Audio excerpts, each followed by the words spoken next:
अस्सलाम वालेकुम। आज हम बनाने जा रहे हैं हर्बल टी। इसे कावा भी बोला जाता है। जिन लोगों को पेट दर्द और गैस का मसला होता है ये उनके लिए बहुत ही मुफीद है। ये हम बनाएंगे सिर्फ 3 चीजों से। तो चलिए कावा बनाना शुरू करते हैं।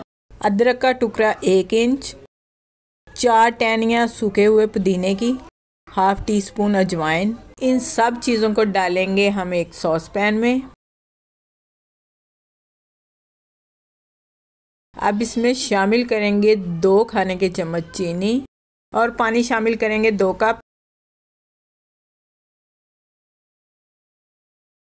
अब इसे चूल्हे पर रख देंगे दरमियानी आग पर और इसे 1 उबाल आने तक पकाएंगे। इसको ज़्यादा नहीं पकाना।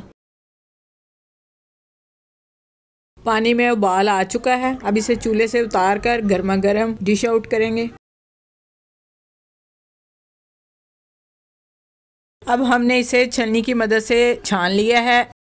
इसमें लेमन के चंद कतरे डालकर इसको इस्तेमाल करें तो बहुत ही मज़ेदार सी हर्बल टी तैयार है। अगर आपको अच्छी लगे तो लाइक करें, शेयर करें। जो हमारे चैनल पर नए हैं वो सब्सक्राइब ज़रूर करें। अपना बहुत सा ख्याल रखें, हमें दुआओं में याद रखें। अल्लाह हाफिज़।